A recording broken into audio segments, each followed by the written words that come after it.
Depuis hier, se tient à Ouagadougou le congrès international sur le cancer.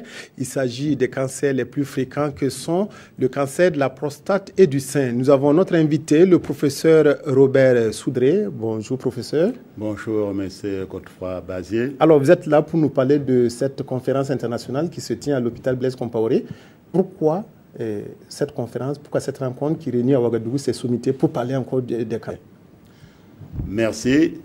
En fait, cette rencontre est organisée conjointement par la Société burkinabé d'anatomie pathologique et la division africaine de l'Académie internationale de pathologie.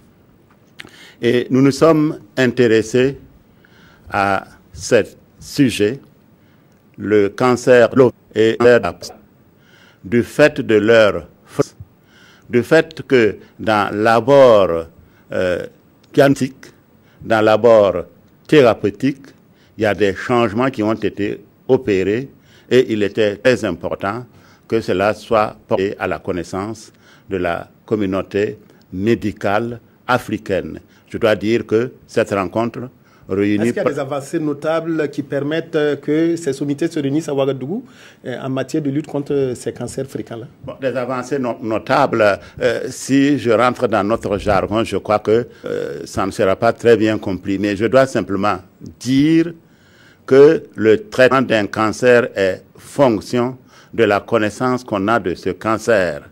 Et dans cette approche de la connaissance, il y a des avancées surtout en ce qui concerne le profil évolutif de ce cancer. Alors, professeur, on a parlé de la création bientôt au Burkina d'un centre national de lutte contre le cancer. Qu'en est-il en tout cas de cette structure-là? Je crois que la création de cette structure avance bien. Je crois savoir que le gouvernement a dégagé un budget de plus de 10 milliards en vue de mettre en place un centre radiothérapie. Et ce n'est qu'un élément de ce qu'il faut pour qu'un centre de lutte contre le cancer soit très fonctionnel. Et pour compléter le tableau, il faut savoir qu'il y a les autres prises en charge des cancéreux, mais il faut un diagnostic précis. Il n'y a pas de traitement en médecine sans diagnostic précis. Et l'anatomie pathologique, son rôle, c'est de faire des diagnostics précis et surtout de donner un pronostic à moyen ou long terme. Et pour donner cela, il faut qu'on mette à la disposition des autorités de ce pays des données statistiques fiables. Et ces données statistiques fiables sont obtenues à ce que nous appelons le registre du cancer. Alors, ce registre-là, est-ce qu'il existe au Burkina? Est-ce qu'il est fonctionnel? Bon, dire qu'il n'existe pas, j'aurais menti, il existe. Mais il n'est pas fonctionnel, en ce sens qu'il nous manque beaucoup d'éléments. Un registre de cancer, c'est quoi? Un registre de cancer, c'est un registre où on note toutes les informations concernant une personne cancéreuse. Son sexe, son origine régionale, son âge, etc. Pouvant permettre aux décideurs dans le domaine de la santé de dire que tel type de cancer est par exemple fréquent chez les hommes, il est fréquent chez les femmes, il est fréquent à tel âge et il est fréquent dans telle ou telle région. Ça permet aux autorités d'orienter les efforts de lutte contre le cancer et surtout de budgétiser de façon très correcte la prise en charge. Alors, ce registre n'est pas fonctionnel, professeur Soudré. Qu'est-ce qui empêche la fonctionnalité de cet important outil de travail? Je crois que ce qui nous empêche jusqu'à présent, en grande partie, c'est les moyens.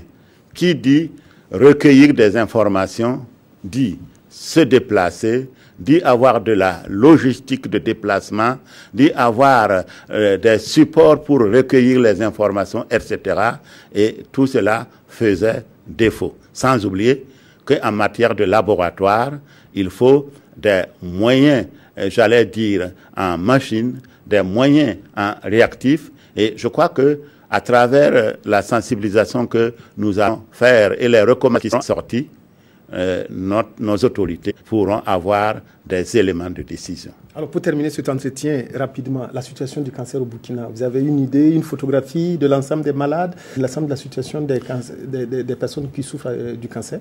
Bon, dire que nous avons une idée à l'échelle du pays, c'est pas tout à fait, ça ne serait pas exact. Mais à l'échelle d'une formation sanitaire comme l'hôpital Yalardo, nous pouvons dire que chez la femme, les cancers les plus fréquents, comme à travers le monde, restent les cancers du col de l'utérus, les cancers du sein. Chez l'homme, ce sont les cancers de la prostate, les cancers de l'estomac, les cancers du foie. Mais avoir une idée précise à l'échelle du pays, nous n'en avons pas. Et c'est pourquoi ce manque-là, pourquoi, en tout cas, cette absence de données fiables?